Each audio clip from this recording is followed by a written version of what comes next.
I will call the Board of Selectmen to order at 7 o'clock p.m. This is the Tuesday, September 3rd, 2019 Board of Selectmen meeting. I first ask everyone to please rise for the Pledge of Allegiance. Pledge allegiance to the flag of the United States of America and to the republic for which it stands, one nation, under God, indivisible, with liberty and justice for all.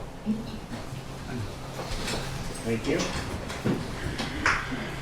We have an amendment to the agenda for this evening. We are going to remove Alan Minoyan at 7:25 p.m. due to he's out sick today.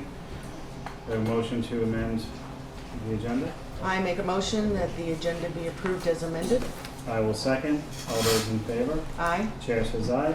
The agenda is amended and approved. Are there any announcements this evening?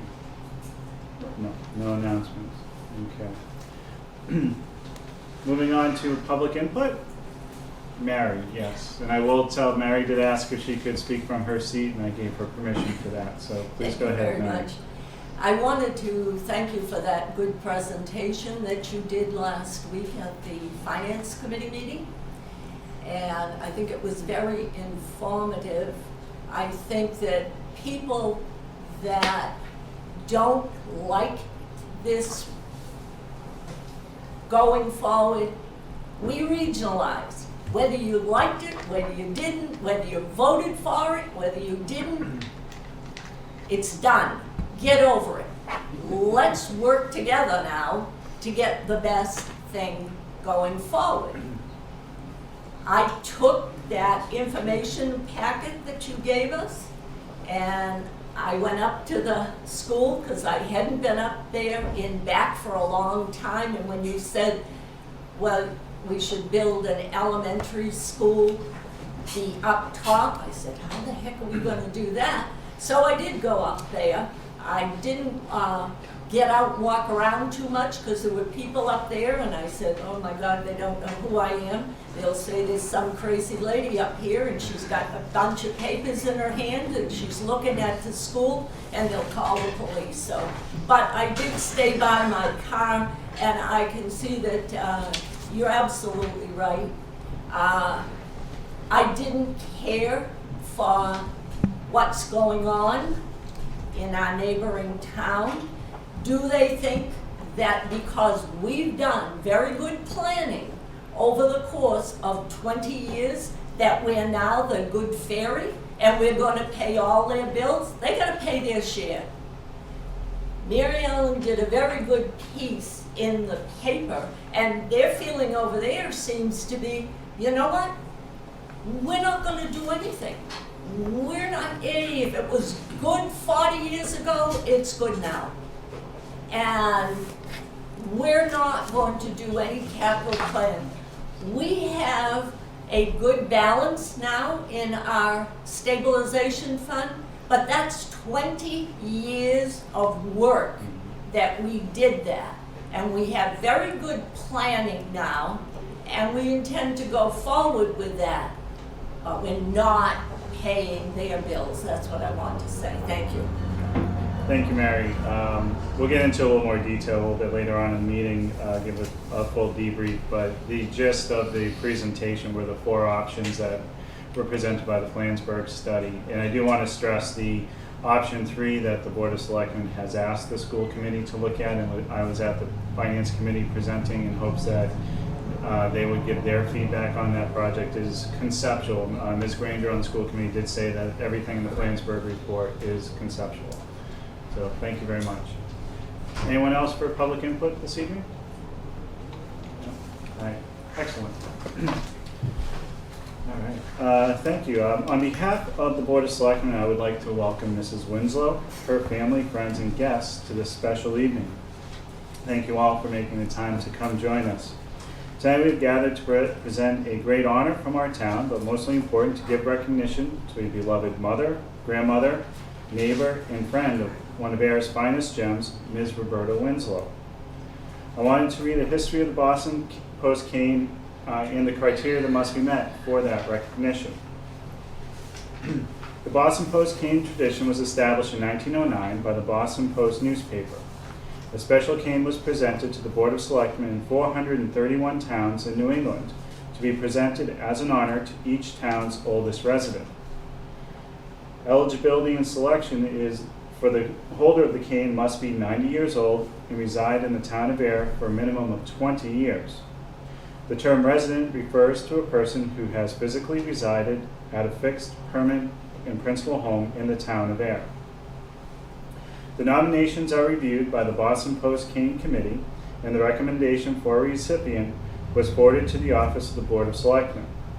The Board of Selectmen notified the recipient, and upon her acceptance of this honorable recognition, we gather today to present this honor to Mrs. Roberta Winslow of Mountain Avenue.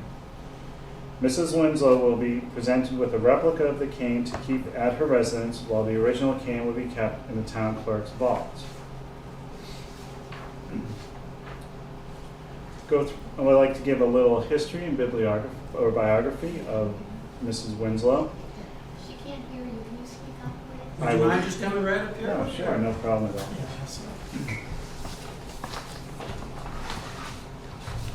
Let's start over. Would you like me to start over? I'll do that. Yeah, why don't you, I'll take. Absolutely. No one has anywhere else to be tonight, right? Just speak loud. You're lost. My apologies.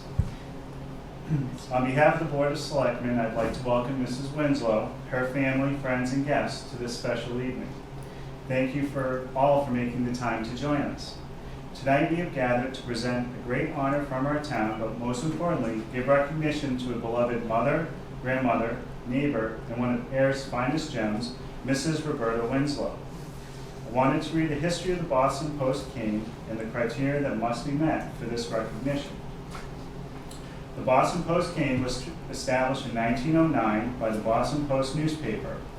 This special cane was presented to the Board of Selectmen in 431 towns in New England, will be presented as an honor to each town's oldest resident. The holder of the cane must be 90 years old and reside in the town of Ayer for a minimum of 20 years. The term resident refers to a person who has physically resided at a fixed, permanent, and principal home in the town of Ayer.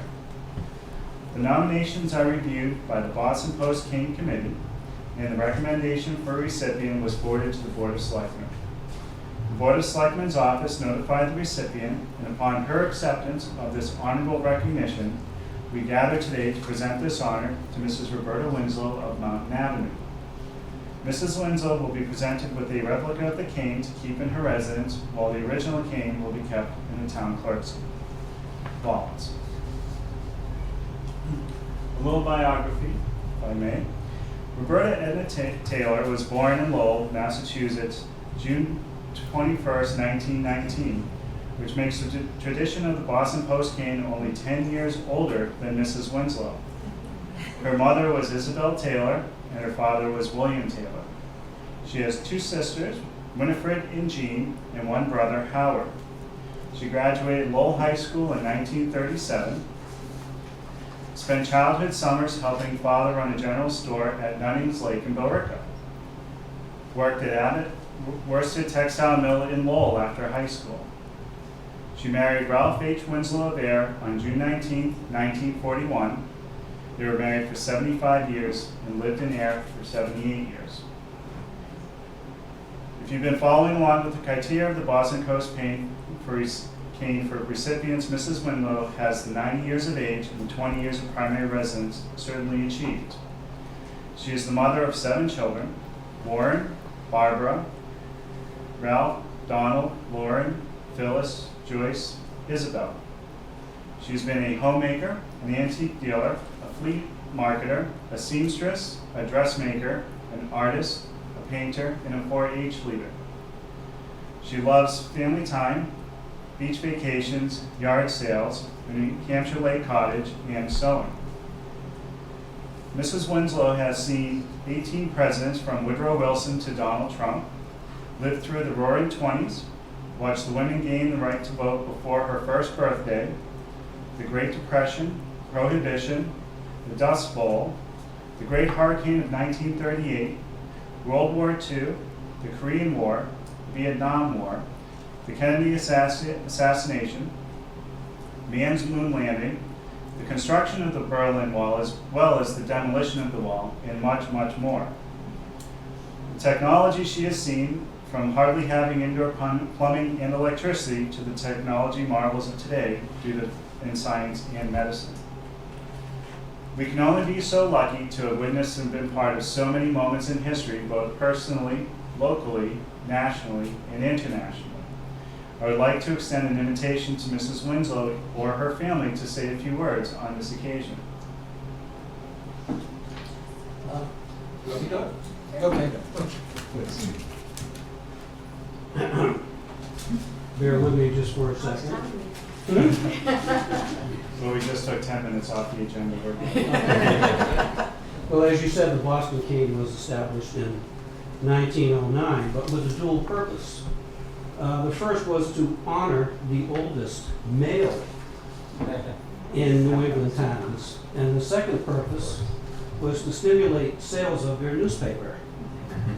So these canes were manufactured with real African ebony and a 14-karat crown, which is why it's probably locked up in the vault.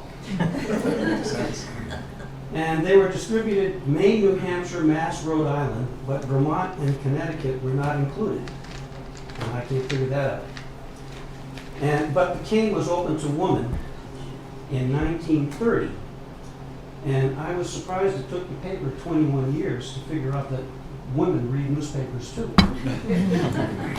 I was also surprised to read that several people have declined to receive the cane. They thought it was bad luck. In the first place, if you're lucky enough to become the oldest person in your town, you're damn lucky to begin with. So, I think Roll had no problem in accepting the cane. But Mom and Dad raised 7 kids in this wonderful town at 5 Mountain Avenue. Mom still lives there. We all come to visit and help out on a regular basis. And although we're scattered to the 4 winds, we always consider coming back here, our hometown, and it's home. I'd like to thank the Selectmen for carrying on this tradition. Some towns have given it up. And I think it's a great honor to give to our elders. We all stand on the shoulders of generations before us and should never lose sight of all their appreciation for everything they did to make our lives better. So on behalf of Roberta and the Winslow family, thank you very much. Thank you.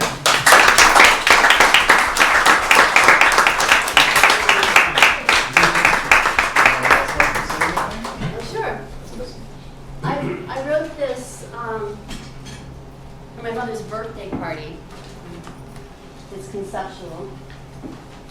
And it's called 1 Century Old. On Friday, June 21st, 2019, I told every person I spoke with that today's my mother's birthday. She's 100. When I said 100, eyebrows went up. They all smiled with amazement and said things like, "Oh wow, isn't that wonderful? Amazing. How's she doing?"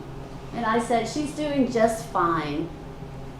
Every morning when Mom gets out of bed, she's on a mission to live another day and not to let anything get in her way.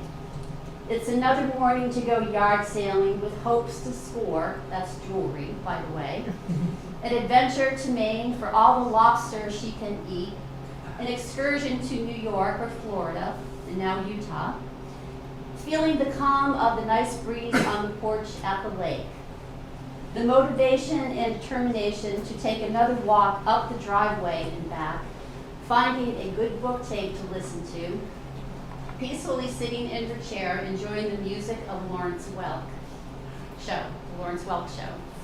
Friday hairdos by Lisa, just going out for a joyride and usually ending up at Market Basket or a yard sale. A visit from one of her kids, grandkids, and someone calling just to chit-chat or gossip and to remind her that she's never alone. Today we celebrate Mom's 100th birthday, 1 century old, because Her love for life is much greater than gold. Happy birthday, Mom. You're an inspiration to us all. And thank you so much for awarding her this.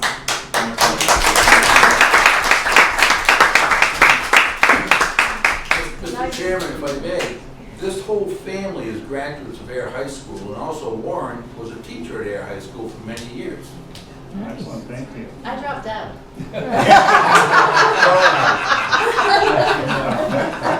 I remember Calvi too. Yes, you do. You have to say I would. please. Okay. I'm Barbara, and I'm the oldest daughter, but I tell people I'm the youngest. I'm really thankful for my mother and that I'm her daughter.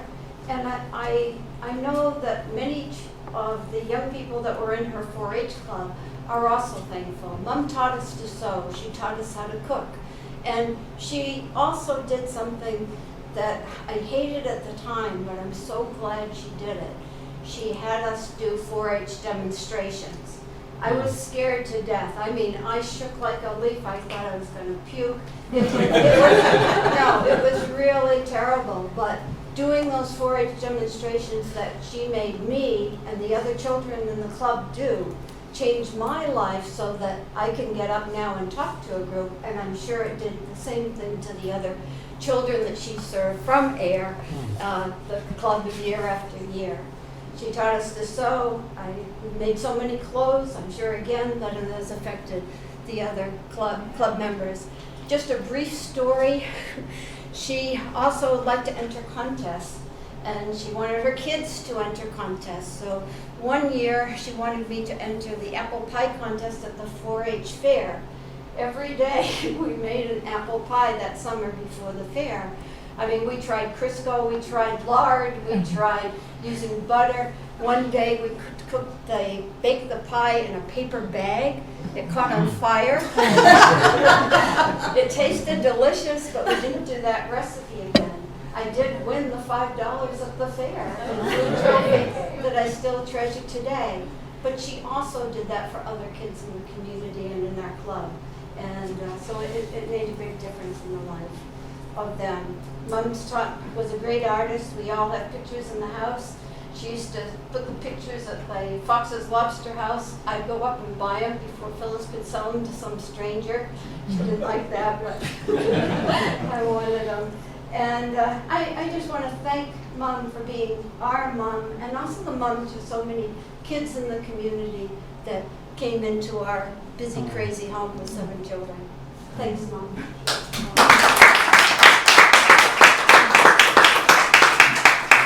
I'm going to ask Ms. Karen Swallenfeld to please join me to present the cane, and Selectman Livingston to please join me to present some flowers.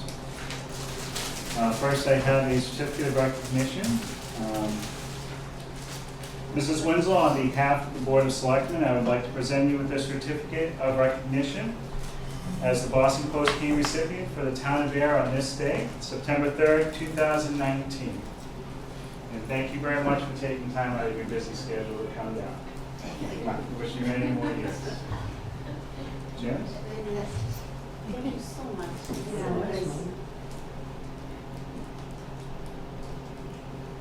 Mrs. Winslow. This award, to me, is one of the most fun things to do, because I love having it when the families come and they tell the stories, and I love listening to just some scenes of your life. And as a woman, when I think of all the things that you have gone through to even be able to move forward, you are an inspiration to me, and you are a member of what is known as the greatest generation, because you had to fight adversity all the time, and here you are as a survivor, and that is inspiring to me.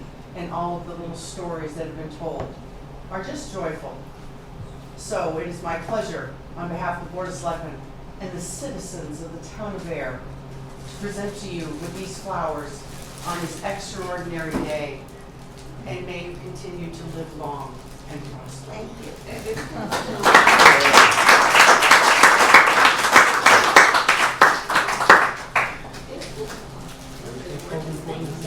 And now for your cane. I have the privilege of giving this to you on behalf of the citizens, Board of Selectmen, and everyone in the town of Ayer. May you live a longer, happier, healthier life. I've known you since I was this big. I thank you. Thank you.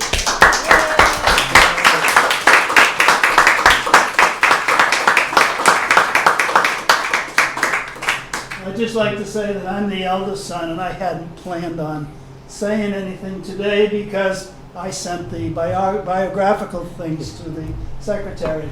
But I just want to say thank you to all of you. We really appreciate it. Thank you.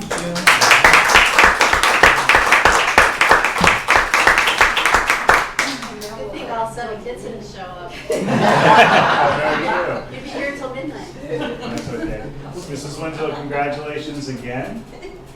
Enjoy the cane. It's been wonderful. Would you like to say anything? Well, thank you all for coming. And I can't see you because I have degenerative disease and I can't hear very well.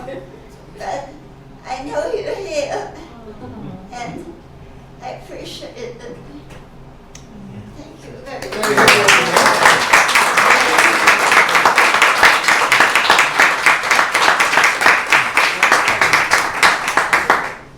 So thank you to everyone for coming down tonight to celebrate this moment with us. Appreciate it very much. Stay for the rest of the meeting if you would like. Thank you so much. I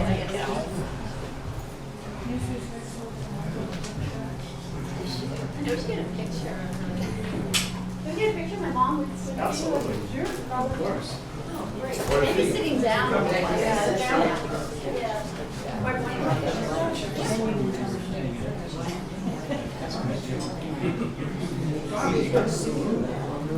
The flowers are here, Donnie.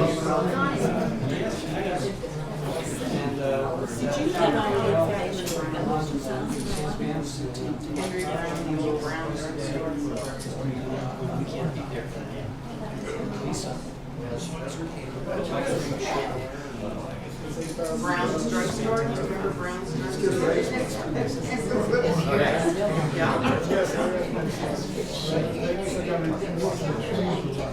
Oh, nice.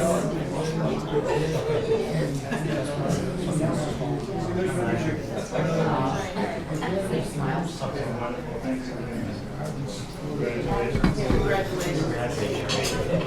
It's been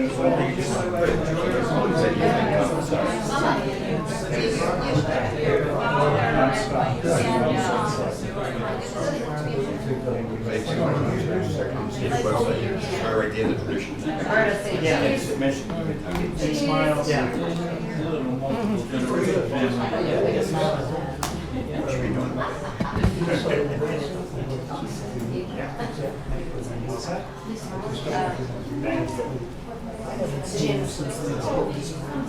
Thank God I own it. Oh, that's okay.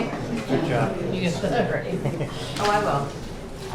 That's very appropriate to answer the greatest generation. We had this birthday show back earlier. Speech about the greatest generation. Oh, wow. Because she's on the golf course. Thank you very much. My pleasure. Thank you for coming down. It is quite routine. Absolutely. My grandfather is 90. It should be 10 seconds. He will slow down. But that will be for a long, long time. I can't wait for the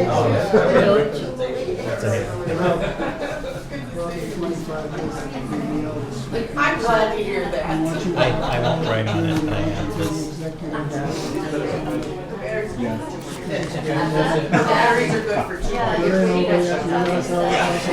Thanks again, everybody. Thank you. All right, thank you. Thanks for coming. Thank you, everybody. All right.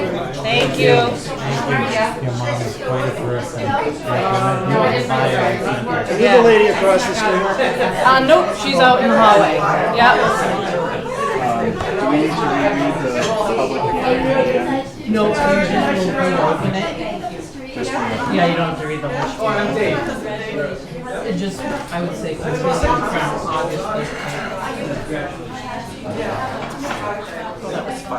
That was good. That was excellent.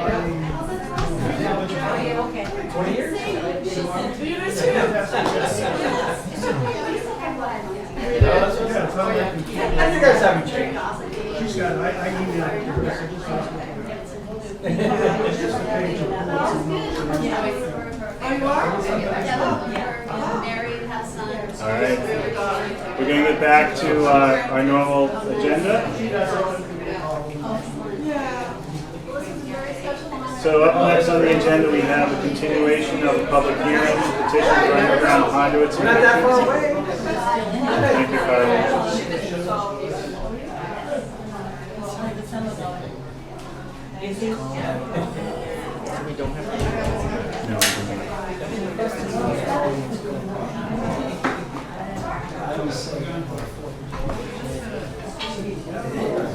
Okay, we have a continuation of the public hearing, petition for underground conduits and fixtures with National Grid, continuing from August 13, 2019. Is there a representative of National Grid present this evening? No. Do we have any information if they did go speak with Hans? Yep, I did confirm with the conservation agent. Conservation Commission looked at the plan and determined that they didn't need to file a notice of intent, so we're okay to proceed here.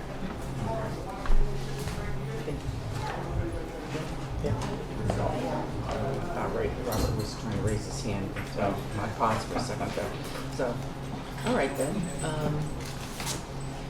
Well, with that, since we've gotten the answer to our question, then I will make a motion that the Board of Selectmen approve the petition by National Grid to install approximately 660 feet of conduit from pole 6 on Littleton Road to transformers 1, 2, 3, and 4, as laid out in the packet. I will second the motion. All in favor? Aye. Chair says aye, and it's passed. Thank you. I make a motion to close the public hearing. So moved. Second. All those in favor? Aye. Yes. Chair says aye. Up next, we have Mark Wetzel, DPW Superintendent. Good evening, Mark. How are you? Thank you, very good. Nice long weekend. All rested and ready. Good. Oh, there we go. I'm gonna have to put my glasses on. Can I run this? And also, does that? I don't see that.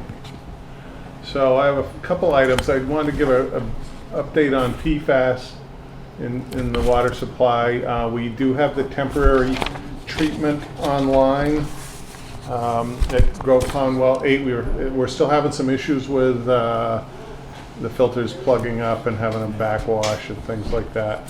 But I think we're getting that under control. So it has been running now full 24/7 for about 2 weeks. Grove Pond Treatment Plant is under construction. They're going to be doing some utility installation this week and start excavating for the foundation for the new plant. Yesterday, believe it or not, the federal government worked on Labor Day, emailed me the final cooperative agreement award for $4.4 million for the construction of the Grove Pond plant. So there's a couple little blanks I have to fill in, and then we'll execute that, and we should be good to go. Mass DEP is in the process of evaluating potential sources of contamination at the Spec Pond well field. The PFAS compounds that are in that well are totally different than what we see or the blend in concentrations are totally different than what we see at Grove Pond. So it's not likely that it comes from a firefighting foam. It's more likely that some other type of source. And interestingly enough, Littleton, they have a well across the pond from us, and they discovered in that well. And it's similar compounds, but a little different concentration. So we don't really have enough data to make any conclusions about that. But Is the Littleton well higher or lower? it's a little bit lower. Okay. and the compounds are a little bit different, but they don't have as much data as we do. They only just have one round. And we also submitted an application for funding from the state. They have a program that's they call it the revolving loan fund. It's low interest loans for water system improvement. So we submitted that the end of August. I forget what the price. I think it was for about $5.8 million for construction. And what they have been doing recently with that, it's a low interest loan, so sometimes the terms are about the same or a little bit higher than they're a little bit lower than what we can get, but when you factor in all the state requirements, it's sometimes not worth it. But when we're talking $5 million, it's worth it. And then in addition, with a project like this, they may end up doing some principal forgiveness. So you would pay the interest but not have to pay back the principal. So it tends to be a pretty good funding source for the town. So we just completed the preliminary design for Spec Pond well field. The idea was that we would take the same box that we're using to treat the water at Grove Pond and move it to Spec Pond. Sounds easy enough, but the water qualities are a little bit different. The contaminants are a little bit different. And when I say water quality, other constituents like hardness, total organic carbon, things like that could affect the treatment. So we analyzed that. We're going to do some additional bench scale testing to make sure that the resin media works fine. But I'm covering up the microphone. Oops, what did I do? You broke it. Do the Pledge of Allegiance again. But we're pretty confident that we can do similar treatment, but we can't build the exact same box because it just doesn't fit on the site. So we had to morph some things around, and I have a little sketch of that. But the Spectacle Pond is about 50% of our water, so it's important that we make sure that water supply is usable. The limits are generally we run around 25 to 35 parts per trillion depending on the mix of the wells. And even though the state right now has a recommended health limit of 70, they're looking to change that to 20. So that's why we're going through this process, so that it's not if, it's when they change it to 20 are we going to be ready. So we've completed the preliminary design. This just shows the levels that we've measured in the well field. I don't have the latest results. We just did some samples for the second quarter, the third quarter. So I didn't get those results yet. Those were taken 2 weeks ago. But I would guess it's going to be about the same in that 25 to 35 range. This was just the design criteria. As I mentioned, we have limited land area due to wetlands and the well house locations, different water quality, and different PFAS compounds. Here's the general floor plan. What we ended up coming up with for a floor plan was we're going to have to demolish the building that well 1 is in and use that area so that we can have enough room to get all the facilities in between the existing plant and that.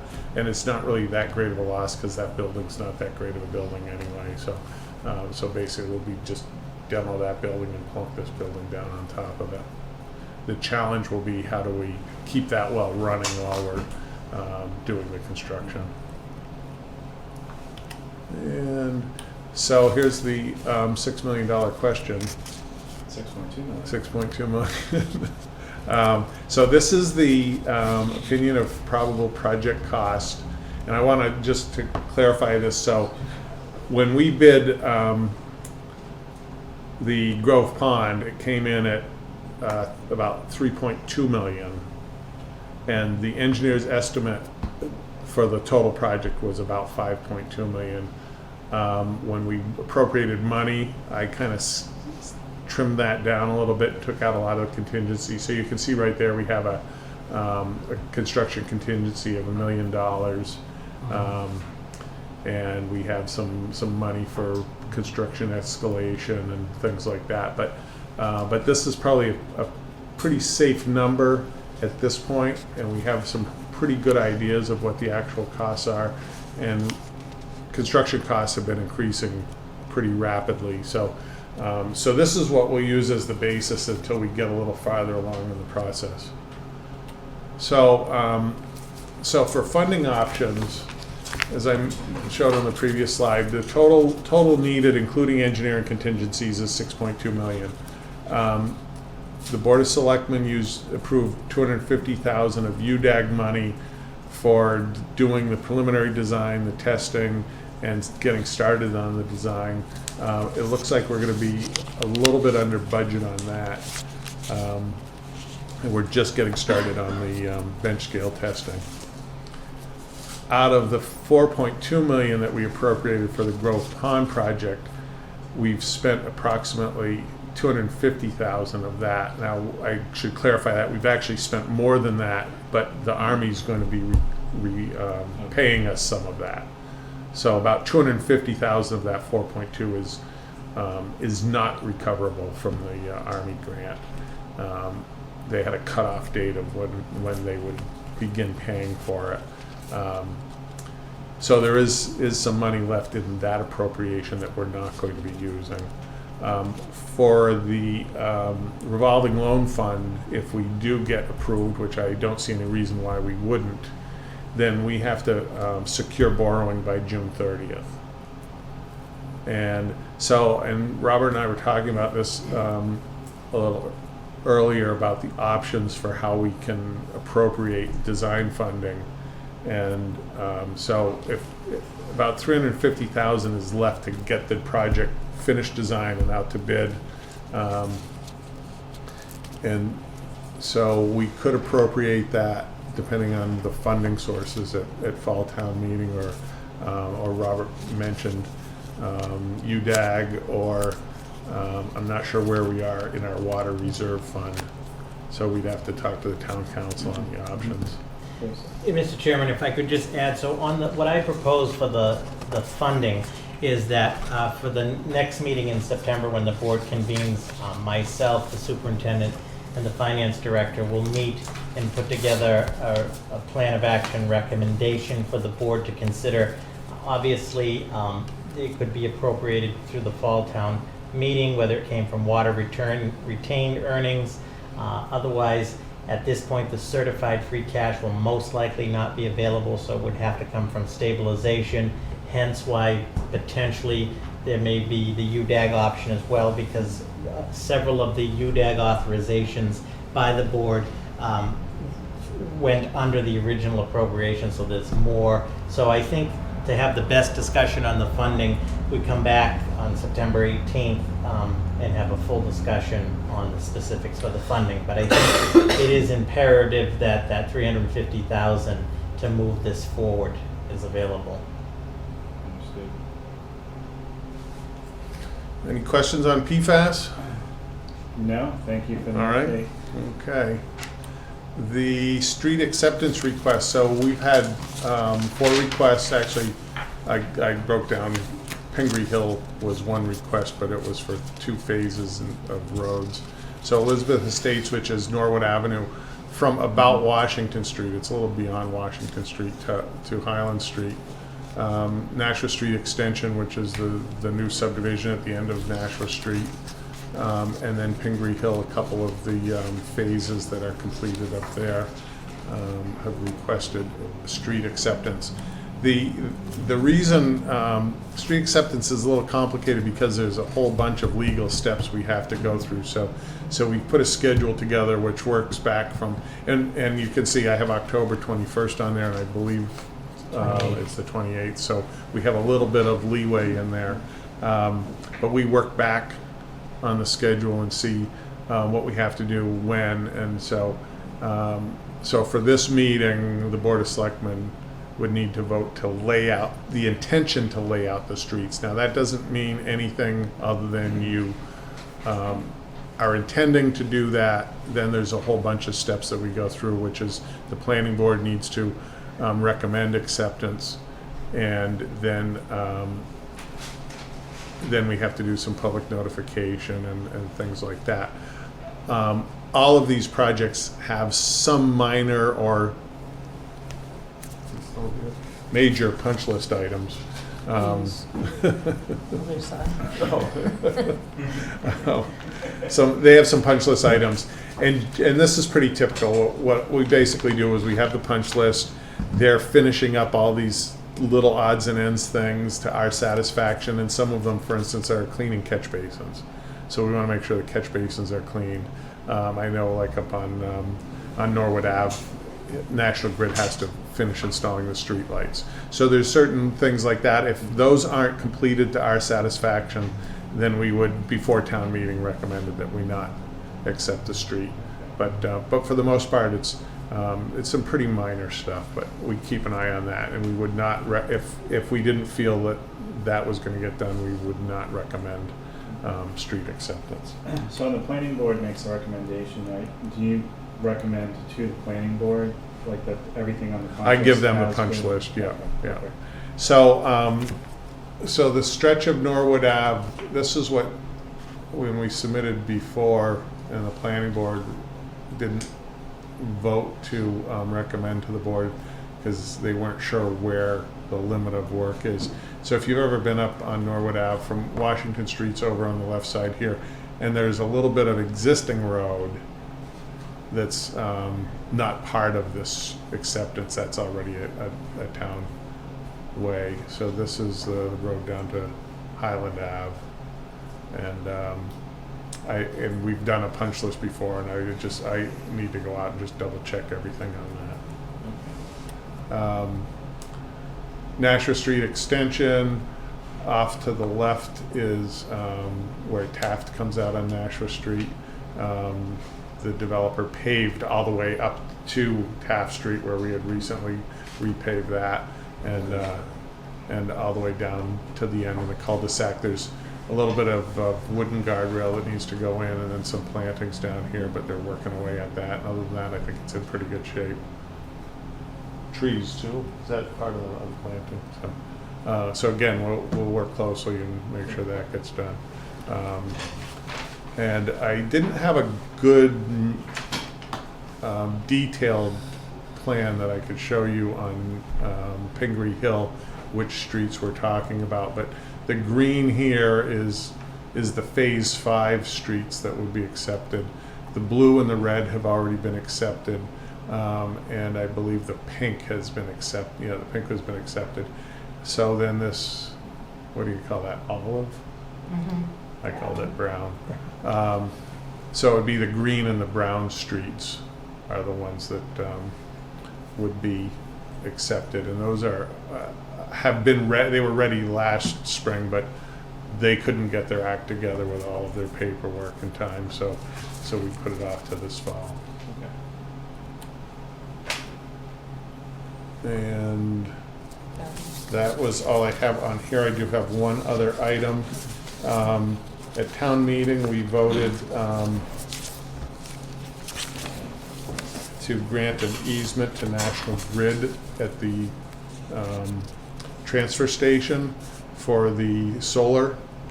And so I have copies of the easement for execution by the board.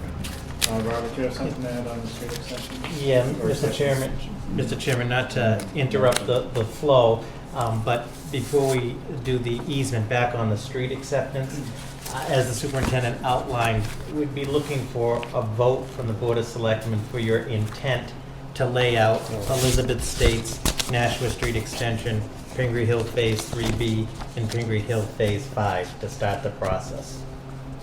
How is that phrased again? The So intent. moved. Yeah, motion, the Boards of Selectmen's intent to lay out these streets. I go with Carly, so moved. Second. I got it. Thank you. All those in favor? Aye. The chair says aye.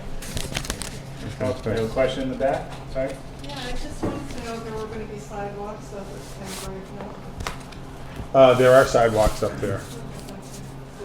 I believe that the sidewalks are on the cul-de-sac streets, I believe the planning board approved of the sidewalks only on one side. And, but on the rest of the streets are on both sides. Thank you. Sorry, Mark, we didn't mean to derail your Oh, that's fine. discussion. So the other, the grant of easement for 100 Harvard Road, I don't know, do we have a plan showing that on I here? don't know. That was in the packet. It's basically, we're leasing our landfill for solar development, and for them to interconnect to National Grid has to put some poles on our property to an interconnection point. And again, that was approved, that easement was approved at town meeting, and so now we have the formal document for them to install the poles. We don't have to do another motion, right? Because this was already approved. It's already approved. Yeah. I Okay, think I you just have wanna make to, sure. you have to Okay. execute it. Okay. And then I think it does need to be notarized. Yeah. Yep. Yeah, we would just need a vote to execute the actual Okay. easement, yeah. All right. I'll make a motion that the Board of Selectmen vote to execute the easement with National Grid as approved at town meeting and laid out in the packet. I will second. All those in favor? Aye. Chair says aye. No, we'll just give you these back Yeah, tomorrow. okay. Thank you. All right, that's all I have. Okay, Mark. all right, Thank you good, very much. thank you. Thank you, Mark. Night, Mark. Up next, we have Board of Selectmen special election discussion. So, Mr. or Selectman Hillman resigned a few, August a month 13th. ago, August 13th, thank you. So we're currently down one member of the Board of Selectmen. The town clerk did come and provide options that we do have. One is calling a special election, we went through the costs and the restrictions around that. And then also, the other option is to wait until April when the town elections are, and there would be 2 seats up for election at that point in time. Did I miss anything, Ms. Copeland? Those are 2 options. Right, the 2 seats will be up regardless Regardless, if there's a okay. special election or not. All right, thank you for the So- clarification. Yeah.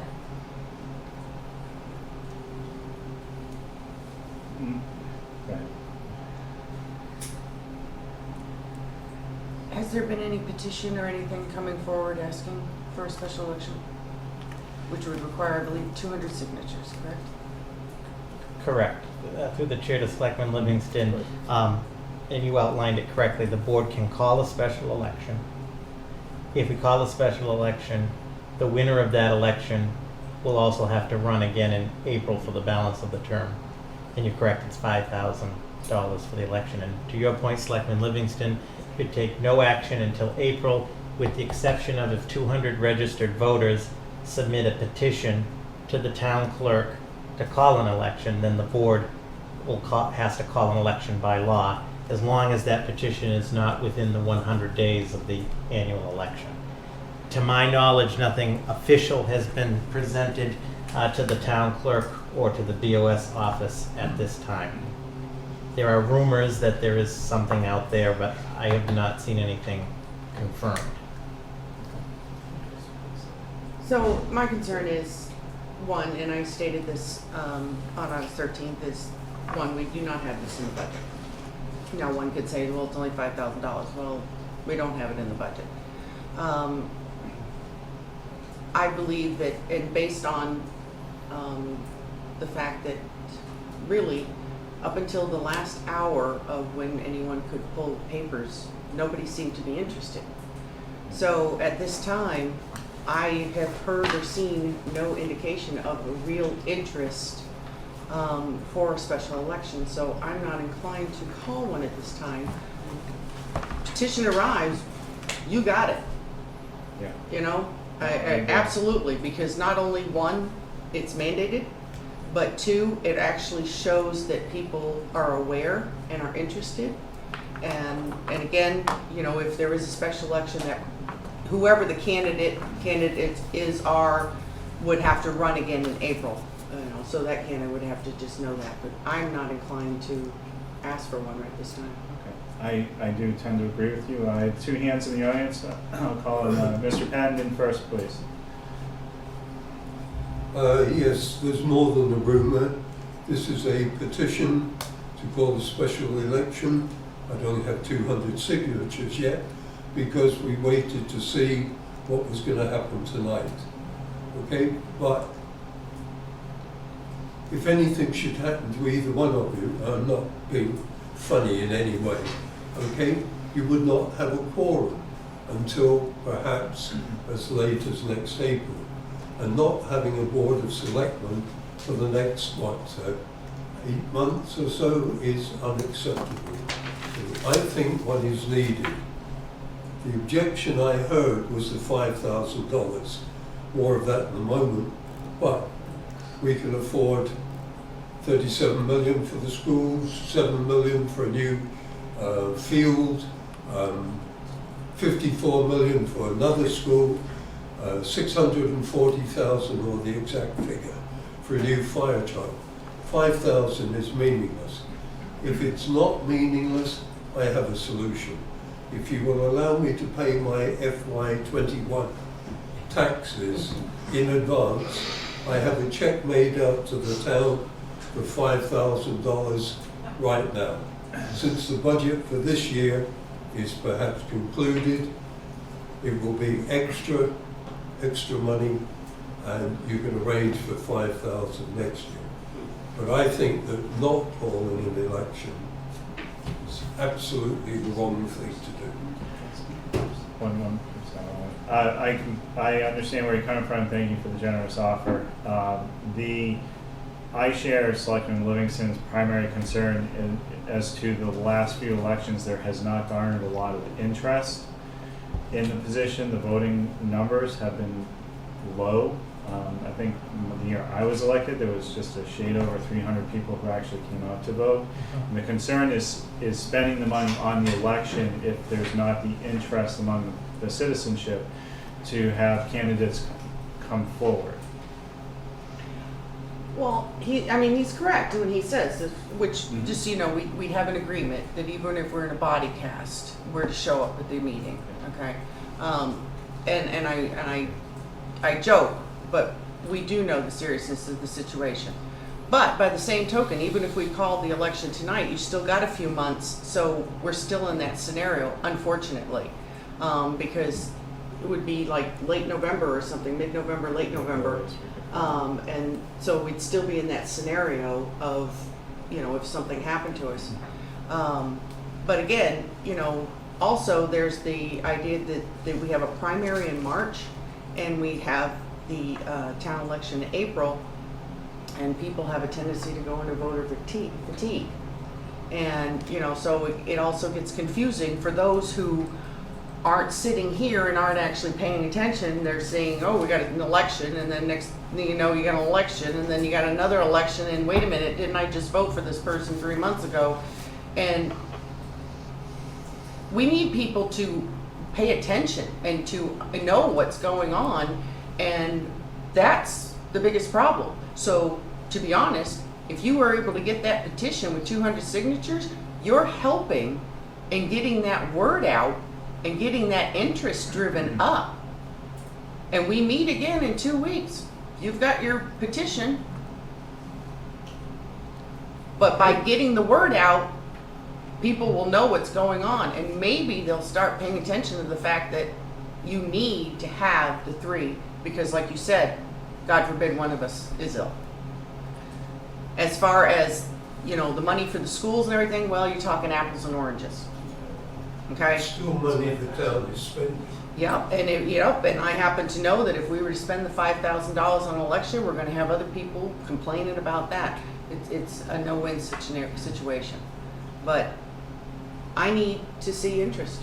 Yeah, I agree. I would actually invite you to please get the 200 signatures and show that there is an interest for a special election presented to us. And I'm with Selectman Livingston. We would call the election that night and we would welcome it.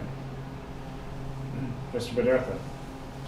Well, I'd also like follow up is have been in discussion with Mike, and the only reason we didn't start this whole process 2 weeks ago or so was because we're encouraged to wait for the possibility that the Board of Selectmen would call a special election, which would save us 2 or 3 weeks, possibly of collecting signatures.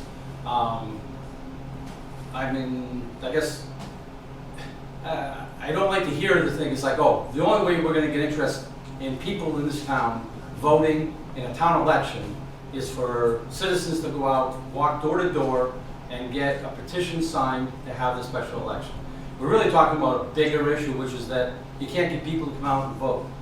In my mind, maybe it's the wrong word, but it's silly to say, oh, this is going to make those people stand up and pay more attention. No. The Board of Selectmen and all the other boards in town have a more active interest in getting the people in town interested in town government is what's really necessary. We will do this, and we'll have the $200. So you put it off by another 2 weeks, which makes it, you say more confusion. Well, then it's going to take a certain amount of time after that 2 weeks to get this whole thing set up. And now you are getting closer to the other election. You can save that whole process 2 weeks by just saying, all right, you know what? It's going to happen. You may not believe it, maybe you don't. It's going to happen. So save 2 weeks and make it happen now and start the process. The whole problem is people aren't interested because they don't see our government actively participating and actively doing what's right for the people in the town. And part of that is the election process. And the town election, people showing up, is terrible. People come into a town meeting unless they have a special interest, is terrible.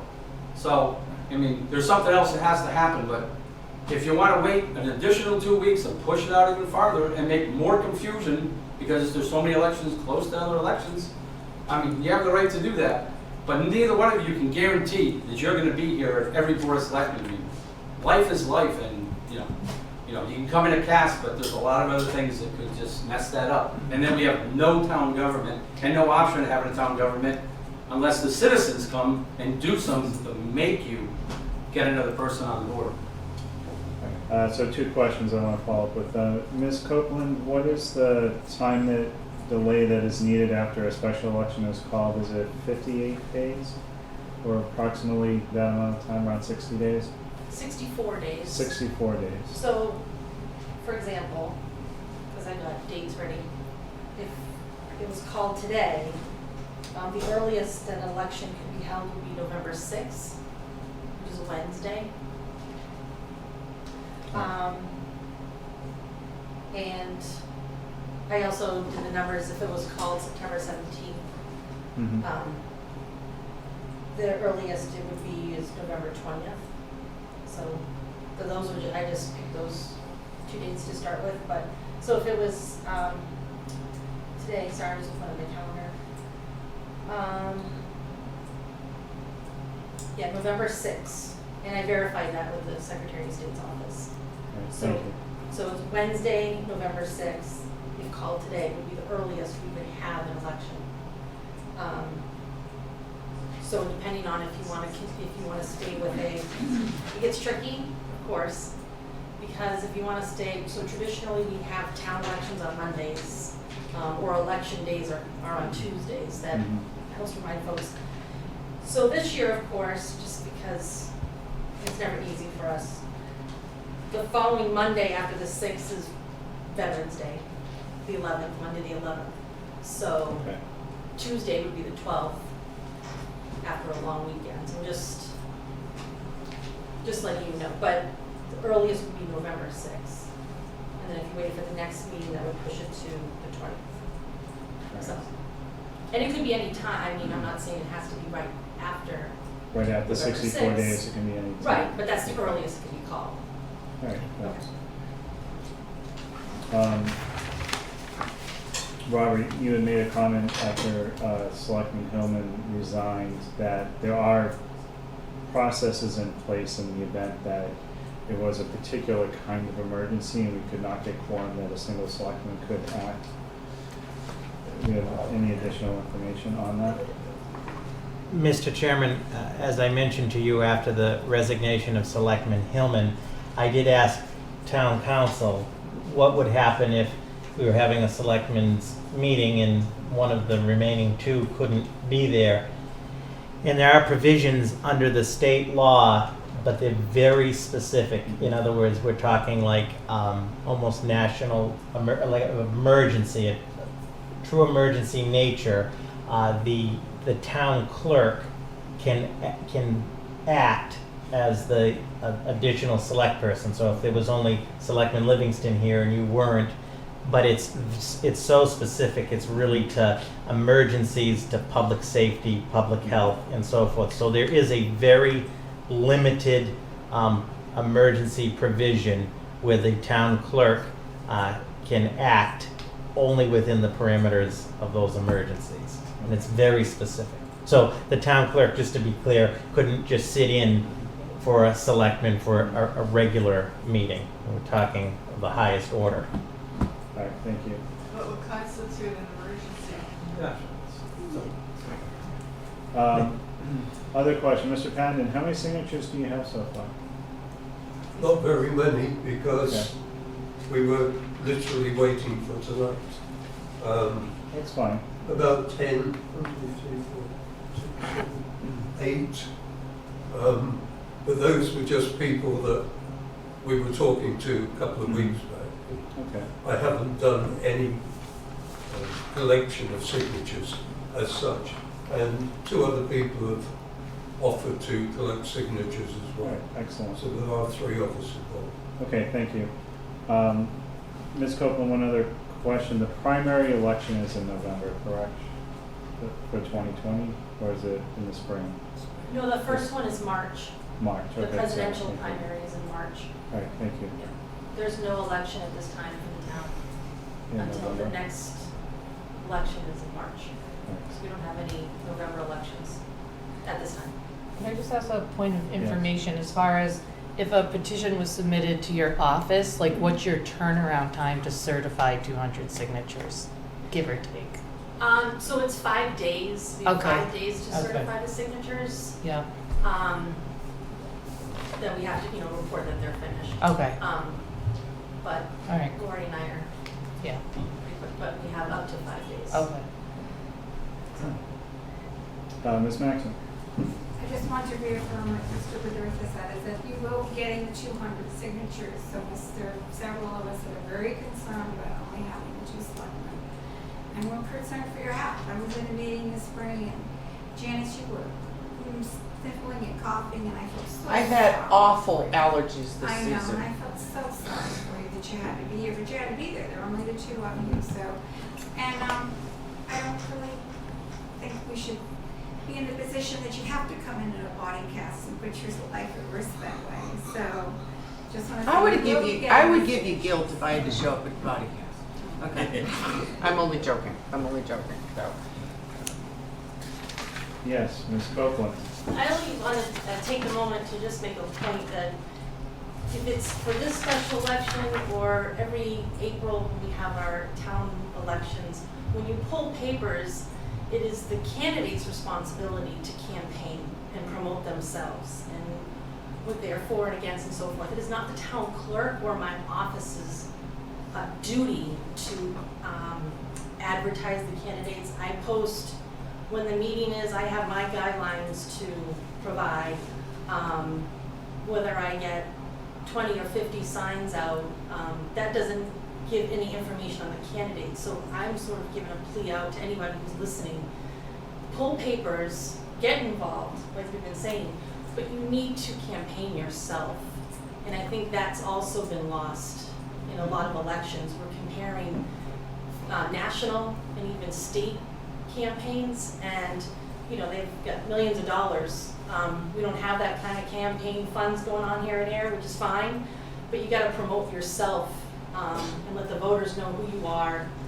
And so that piece is also missing as well, because my office is being asked a lot, and we run the election. We run a neutral and professional election. We follow the laws, but we don't promote either way, whether it's a person or a question, whatever it is. We don't, I can give you someone's address or phone number to call them, but I really urge people to not only pull papers and get involved, but campaign. You've got to get back into campaigning and promoting who you are, what you're going to do for our town. So that's really lacking. So that's just my 4 cents, maybe 2 cents, sorry. Yeah, thank you. 4 cents? Inflation. You want your change? Selectman Livingston, are you swayed at all in your decision to hold off till we get a petition? My decision has not been changed. Okay, since there's only 2 of us, I'm on the fence, but I'm leaning towards just waiting for a petition. So we're gonna hold off on calling an election. We're gonna ask you, please gather the necessary signatures, and we look forward to seeing you hopefully at the next meeting. Yes. And I guess it has to sound like it sounds, but for myself, I can't speak for Mike, but when I present this to get the signatures, I'll make it very clear that the Board of Selectmen does not want an election. And that's why we are getting the signatures. I'm just saying that. I'm going to make that very clear. I'm back here because my father had a hematomic stroke. He's in the hospital, bleeding on the brain, and I'm here. And I'll be here for as long as I can and run back and forth to get these signatures because it's that important. So, but it will be clear that the Board of Selectmen does not want this election to happen, and I'll make sure that everybody knows that. Well, you could say that, but they can check the video and find out that that is not what was said here. I just heard you say you do not want to do it unless the citizens will take it on themselves to be better electorates and come to elections. Okay. I heard that very clearly. All right. Did not say those words, Excuse but me, okay. Everyone's entitled to their. You already voted, everybody's last Excuse me, voted. everyone's entitled to their opinion, so the matter is closed. Let's move on, please. Thank you. Okay. Up next is the town manager report. Mr. Parker. Mr. Chairman, Selectman Livingston, the warrants that were reviewed and approved since the board last met on August 13th are in your packet. As far as the administrative updates since August 13th, just a couple of quick updates for the board. The phase 1 of the door project has been successfully completed, and we're preparing to do phase 2, which is the cameras for the building as well as the key card system for all of the individual offices. The town hall wiring infrastructure project has been completed. We will be finishing the finished work. If you'll notice in the BOS office, some of the conduit, that will all be boxed in and finished up, so you won't know it's there. But that project has been complete. And the IT director is actually ahead of schedule with the upgrade of all of the town hall computers to the Windows 10 operating system. As the board will recall, that was a $30,000 capital project that was approved by town meeting, so we're moving forward on that. I'm also pleased to mention that we are expanding our payroll system to include the DPW, the police and fire department, and that is moving ahead to the benefit of not only the town but to the employees as well. We are working on the FY21 budget already, and we'll talk about the budget schedule and process momentarily. The rate review committee is going to begin meeting again starting on September 10th at 3:30 p.m. The main focus will be discussion about the transfer station rates and a review of those rates and some of the transfer station operations up there, and of course some preliminary discussion on water and sewer as well. Two last things. Last Wednesday, August 28th, the town, along with the Chamber of Commerce, hosted an open for business forum in the Great Hall. We had a good turnout. We featured 2 Ayer business success stories. The Ayer Family Pharmacy, Ms. Tracy Izio gave a very nice presentation of her investment on Park Street. And then we heard from American Superconductor, and I'm pleased to report from that meeting, since they've come to Ayer, they're in the process of adding another 15 positions. They've also started the internship program both at the Ayer Shirley High School and the Neshoba Valley Technical High School, and they have put in approximately $1 million in improvements to what was the Canes business. So it was nice to see. I appreciate that the town did support the special tax incentive agreement, but there is growth in that investment moving forward. I do want to mention, I know that both Selectman Livingston and yourself, Selectman Hood, expressed concerns about the ongoing acoustics in the Great Hall, and since the board last met on August 13th, Mr. Schultz, our facilities director, is rapidly working on a resolution to that. We're not looking to do a full-blown study and all of that, so we should have progress this month on that. And we appreciate folks' patience on that, but we will bring that long-standing issue to a resolution as well. So that's just sort of an update of some of the things that we have been working on since the board last met. In terms of the action items or the items under the report, you have in your packet the proposed FY21 budget calendar. And as the board knows, we started this last year, and I think that there was a lot of value to having a formal schedule that was approved by the Board of Selectmen that was driving the schedule for the budget process as well as town meeting and so forth. For the purposes of tonight, you have sort of the proposed draft, which was largely modeled after last year. It's in draft form. At this point, would be looking to ideally get board approval at your next meeting. It doesn't have to be tonight. I don't know to what extent the board had to fully review it, if there is questions or so forth. What we did last year is once the board approves it, as I told all the department heads and committees, that there can be changes made, but those changes are subject to BOS approval. Otherwise, there'd be deviation from the schedule. So, Mr. Chair, Selectman Livingston, whatever your preference is for tonight, this is sort of the proposed draft that's in your packet. Selectman Livingston? So, and we kind of touched on this last year when we first came up with this, and that, you know, and it worked, ended up working fine. But again, I get a little concerned on the rate review committee meeting, the schedule, only because we haven't really been doing it that way. Next week we are going to meet.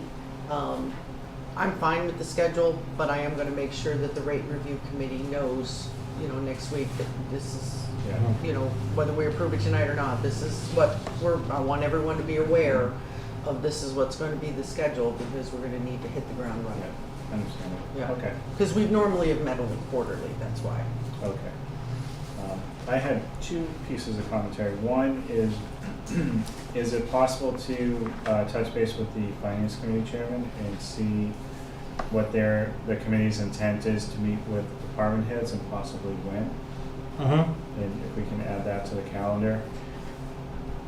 Okay. The other piece is the public information session on the budget is scheduled for March 31st, but then the warrant closes on April 3rd. And we had talked in the buy board about trying to isolate on the budget models an earlier version that would be close enough to present to the public a few weeks early, because that's one of the things we really ran out of time on. Yep. Generally, after the departments put their submissions in, finance manager collects most of the major items. Usually the big variables are like health insurance, etc. There's got to be a point when the earlier versions where it's not material to what the end version ends up being. If we could make that presentation earlier, I think it would be more beneficial for feedback from the public. Okay. And that's all. Other than that, it looks good. Okay. Yeah. Yeah, so I think that, as Selectman Livingston mentioned, we'll run it by the rate review on that piece. We have the capital starting early again, starting with the directive going out on October 4th, and then the capital planning committee meeting weekly as it did in December. We appreciate all of their efforts, and then perhaps we can squeeze a buy board meeting in, but we can move the public piece that you're speaking of. Yeah. That's always the challenge. Yeah. Thank you. So it sounds like we can revisit this at the next meeting, and then maybe for approval, and then from that point any changes will be driven subject to BOS approval. We didn't have any last year, so okay. Sorry, one second. Mary, you have a question? I just wanted to clarify something. Did you say, Robert, that The rate committee is now going to be meeting on a Tuesday. I thought we always used to meet on a Wednesday. Is this a change just once or It's a change just- forever? No, it's just this once when I Oh, you checked. mean for next week? Yeah, next week. I think because we scheduled it so many months ago, we just picked that day because Okay. it was a Tuesday, it was Yeah. an off week, All right. you know, so I think that's what happened. And then we couldn't find it, and then it finally popped up in my calendar. I was like, oh, that's when we scheduled it for, so, All right, yeah. thank you. So, Mr. Chairman, my last item is a discussion with the board about the moving of town meeting and the election dates, and I'm pleased to have the town clerk, Mrs. Copeland, and the town moderator, Mr. Horgan, here as well for this discussion. And as the board has been discussing, I'll actually put up the slide I think will help. This is what you have in your packet. So, and this is not a new discussion, it's an ongoing discussion of several variables. So this, for the sake of presenting it, it's in 4 articles. And in talking with town council, you could do this as all one monster article and everybody's eyes would glaze over. So just real quick, if you will, so one of the things that has been discussed is having town meeting occur prior to the annual town election. And let me just preface for everybody's benefit, I know the board is aware of this, any change to the town election date and time and any change to town meeting requires an act of town meeting. So this would have to be brought before town meeting and have to pass. So the first, if you will, which we're calling just Article 1 for discussion, is to have town meeting occur prior to the annual town election. Many towns, that's the format. In other words, you have your town meeting, and then afterwards you have your annual town election. Ayer is unique. There are some other towns that have this model. The election is before town meeting. So one, to address that potentially would be an article to see if voters would vote to adopt having the annual town meeting occur prior to the annual town election. And you would have to get in the article, obviously, the specific dates and times. The second article is to change the starting time of town meeting. I know this has been brought up before, that could town meeting start earlier? This article is assuming that town meeting stays as it is, meaning on a Monday or weeknight, having it start at 6 instead of 7. I know that some folks, senior citizens and so forth, about the issue of lighting in the parking lot and so forth has been brought up. The third article looks to change the annual town election to occur on a Tuesday. And all of these are for just discussion. In other words, generally most elections happen on Tuesdays. Ours happens on Monday, the annual election. It would take an article if you wanted to change for consistency to a Tuesday. And then the fourth article, in the 9 years I've been here, this has been discussed quite a bit about moving town meeting to a Saturday. You would have an article to see if the town would vote to move the annual town meeting to the 4th, to a Saturday. Now, what I proposed up here, and this is again just for discussion, one of the challenges we have is that if the board decides to move in this direction and put these before the fall town meeting, and let's say they pass the fall town meeting, the Attorney General has to review and approve them, which we don't anticipate that being an issue. The discussion has largely been having it on a 4th Saturday, say in April, or potentially the first Saturday in May, keeping some consistency there. I know that we've discussed, like the town of Westford has a very early town meeting in March. If we were to consider some kind of change of that nature at this point, it's going to create some scheduling issues. So to conclude, I believe that some of these things should be put to the voters at town meeting. Let the voters decide. Specifically, and I know that a request specifically was made to the board by Ms. Spinner about changing it to Saturday. We've talked about it. So there's the Saturday change, and then these are the other changes as well. So I guess what is the will of the board, and with input through you, Mr. Chair, from the moderator to the clerk. Question on Article 1, moving town meeting to occur prior to the annual election.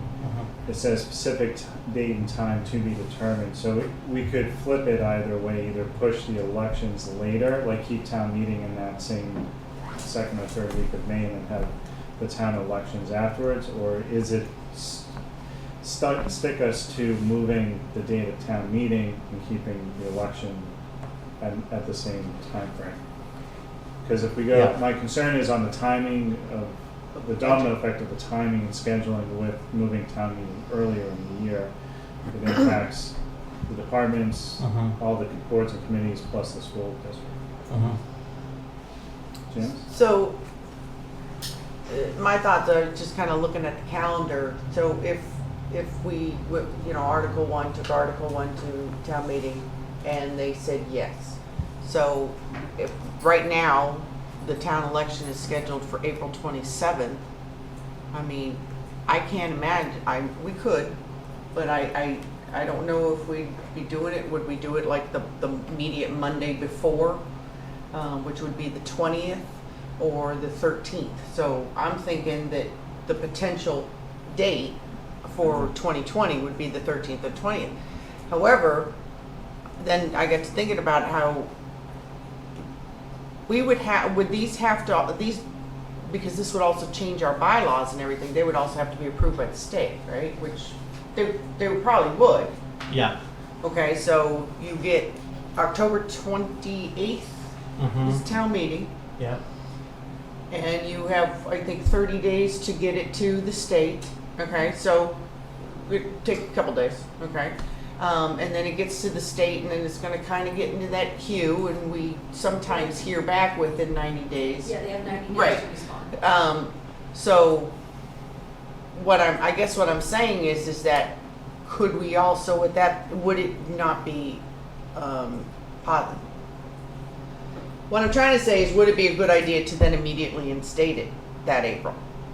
If we approved it, would we state, if approved, this would take effect at such and such time because of the domino effect, is what I'm trying to think. So I'm trying to, so that's what I'm thinking is, but the wording of that I think would get very tricky. Mr. Chairman, do you mind a suggestion? Kind of make it a lot easier and forget the domino effect altogether. If you want to go through with this one, why don't you just have the town meeting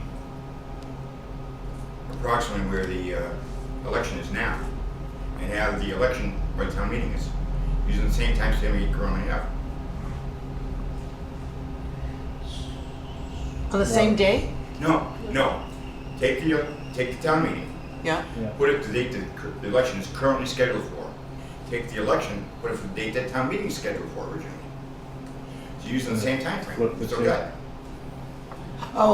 Switch the election to May. Yeah. Okay. That's one possibility. That is. That Mr. shouldn't Chair, affect the budget. That would only affect the budget process by about 2 weeks. you could flip the places, and then you have the added variable of the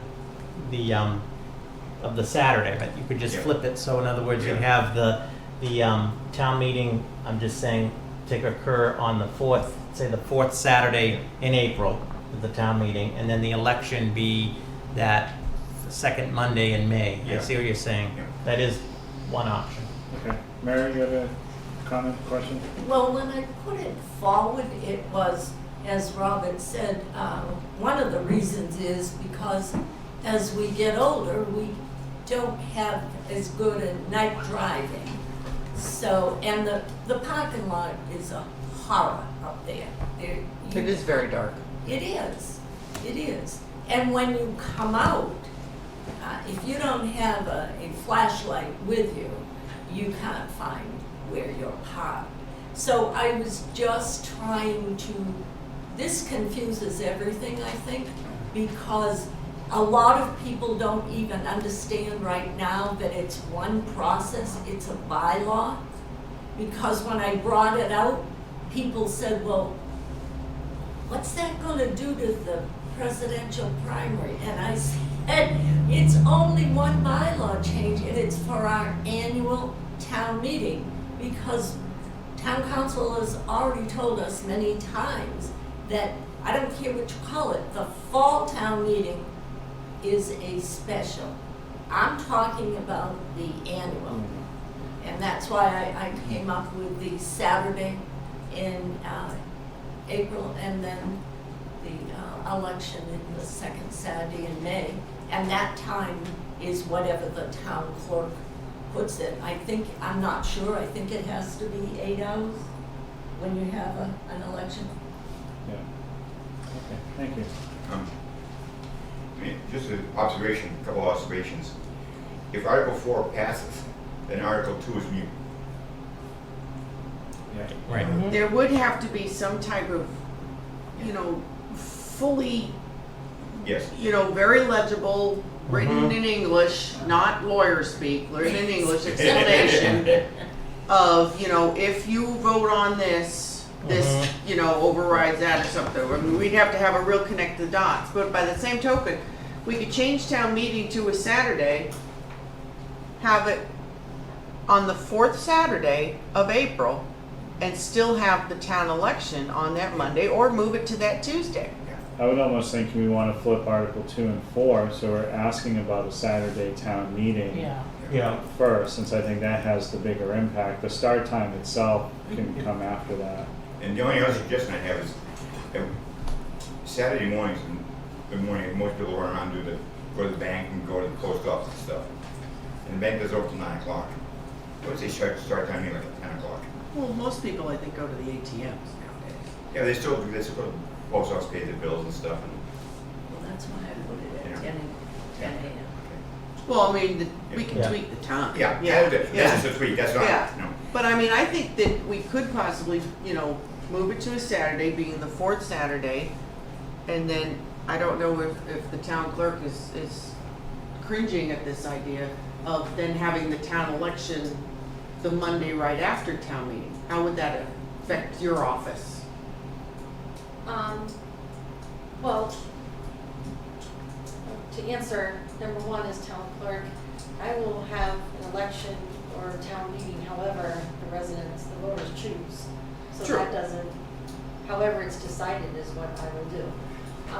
A 2-week buffer in between each event is appreciated, just for the different paperwork and what we have to do in the office. Because our annual election and our annual town election and town meeting are within 35 days of each other, I only have to have one voter registration night. So that won't change because it'll still be within, as long as those two events are within 35 days, which we're keeping, it looks like within a 2-week time frame. It doesn't affect that for us, thankfully, but it'll just be kind of switching the order of how we do things, but it doesn't. I just think it's time that we present these articles to the voters and get a final, what do you want? Right. Yeah, so. As far as Article 3 goes, I think that one's a simple one. I can't imagine the voters would have too much of a problem with that, just switching it from a Monday to Tuesday, considering most of them think, elections on Tuesday. So I think that one's a simple one.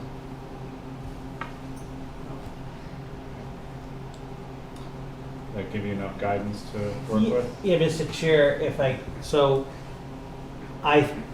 and as the moderator and others have said, so Article 1 that would change the town meeting to occur prior to the annual town election. I don't think there's much of an issue there. We let the debate happen at town meeting. Then to the point that's been made, then number 4, which is down Article 4, should really be the next one, is whether or not to change it to a Saturday, let's say the 4th Saturday in April. Ultimately, the board will have to put in the warrant article, like 4th Saturday of April, beginning, that says 9 a.m., but it could be 10 a.m. We have to put the specifics in, and so it'd be 1, then Saturday would be the 2nd, and then the 3rd one would probably be the change to Tuesday, the election to Tuesday, and then the change in the time. Yeah. Are these amendable on town meeting floor? So when I talk to town council, you want to be as specific as possible with the dates and times because you're warning the inhabitants through the warrant and so forth. And whether they're subject to amendment or so forth, it'd be ultimately up to the discretion of the moderator whether or not to accept amendments or not. Council does caution in some cases, we want to stay as close to the spirit of the article. So if amendments start getting crazy and so forth, it's up to the moderator. It's his purview to whether to accept them or not. Other question is, since this would be changing the bylaws, are there any public information sessions or hearings that need to occur with that? No. Excellent. With the board, and we can discuss this, since what I propose is, and I come back on the 18th, we'll put up another version based on tonight's discussion. And then whatever the board decides, if you would like some, public outreach on that, that might be a useful tool to get the word out to inform the discussion for town meeting. Okay, excellent. Thank you. That's all I have, Mr. Chairman. Thank you. All right, thank you. Mr. Chairman, Yes. I need a quick minute. Yes, certainly. Short recess.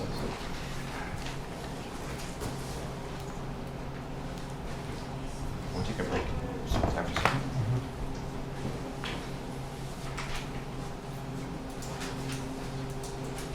Oh, Scott, you want to sign these? Are these nuts? There's two.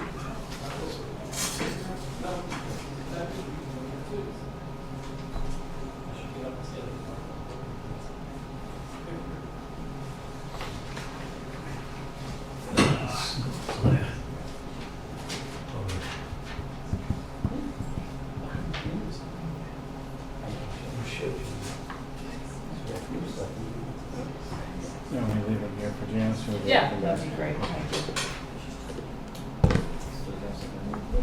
Colleen, why that time got changed to 9? Because I had put 10. I had 9 in my notes, and I think Robert did, I don't know why, but it's no biggie, we can switch it to 10. Yeah, because I specifically said 10 so that Okay. it would be. Yeah, I think we looked and I had 9, or he had 10. So we'll blame him. Yeah. Oh, okay. No, it was probably my fault, honestly. Well, we I don't think you were here. Yeah, that's probably why. You're being blamed for everything. Would I not do now? No, No, it's she just, said you put 9 when I made the request, and I said, she Yeah, wasn't here. that was my bad. Yeah. no, it was And I me. said, I put wasn't 10. here. So I switched it to 9. I'm more of an early riser. Me too. I'm thinking It's 7. not. You serve breakfast, get How about bagels. noon? Thank you. You're welcome. Next item on the agenda is rescheduling the September 17th Board of Selectmen's meeting. So on the 17th is the Ayer Regional High School open house. David, And go back in I'm session. looking forward to that because we're going to 2 children there, no longer 3, to try and manage. So I know Robert had sent out an email looking for September 18th as a reschedule. The meeting, I have no problems with that on my calendar. I have no problems. It Okay, would be at 6. at 6 o'clock. Okay, And perfect. Mr. Chair, the zoning board typically meets that third Wednesday, but there's no applications for September, so, I mean, this room and everything, there wouldn't be a disturbance to the schedule. All right, excellent, thank you. The next item is debrief from the Finance Committee meeting. So last week, I met with the Finance Committee, put together a presentation regarding the Flansburgh report and the 4 options that were given as possible replacements or refurbishments for Page Hilltop. Walk them through some of the pros and cons of each. 2 of them were refurbishments, 2 of them were replacements. Option 3 being building a new elementary school behind the current facility on the campus, which the Board of Selectmen had said at June meeting that's the one we would prefer to see them move forward on. We walked through and discussed the process of working with the Mass School Building Association, the timeline with that, and then also had some discussions around the potential regional elementary and other options around that. So one of the things that did come out of the meeting, which was interesting, from Ms. Granger, who is a member of the school committee, said that the school committee has already proposed to the state an amendment to the regionalization agreement that would allow for the building of a regional elementary school building. And I want to stress that would be housed most potentially in Shirley, but possibly on Devon, since we're kind of tight on space here and there. After walking through a good conversation, Ms. Granger was there in the audience from the school committee. Dan Gleason, who is a former member of the school committee, was there. Added filled a lot of holes that I didn't have answers to. And after about an hour and a half of conversation, the finance committee asked that they could revisit and possibly take a vote on a recommendation for or against moving ahead, or requesting the school committee to move ahead with option 3. So that's scheduled for Wednesday, September 11th. All right. The other item on the agenda for tonight is, so with Selectman Hillman's resignation, we need a representative for the capital planning committee. What time does the committee generally meet during the day? So, Mr. Chairman, it generally meets at 4 o'clock on Wednesdays, and it has an aggressive schedule. It generally meets weekly through the beginning of December. In other words, so there's about 3 to 4 meeting commitment. But it generally meets at 4. Okay. Well, I can make it 4 o'clock. Okay. So I have no problem with those hours or anything, so I don't know what your interest is. I could make it work if need be. We can revisit in 2 weeks and make a formal appointment. But typically that time does work for me, so that wouldn't really be a problem. And to be honest, with them meeting all in December, my work is really quite dead there, so. Must be nice, I don't know what that's like. Not. Watching paint dry. It's just the way it is. So those hours, it doesn't, I'm fine with that. Okay, so I have no problems. All right. If you want to take a vote now, or you want to make a motion that I be the representative to the capital planning committee? I'll second. All those in favor? Aye. Chair says aye. Thank you very much. Okay.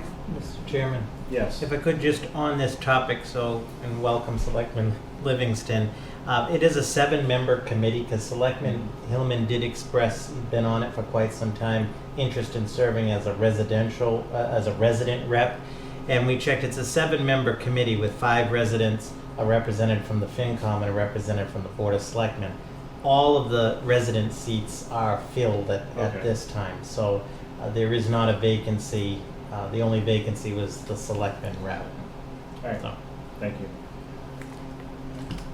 Next item is the approval of the meeting minutes for August 13, 2019. I read through them. I had no edits or changes. I had no edits or changes. So I will make a motion that the Board of Selectmen approve the meeting minutes from August 13th, 2019. I will second. All those in favor? Aye. The chair says aye.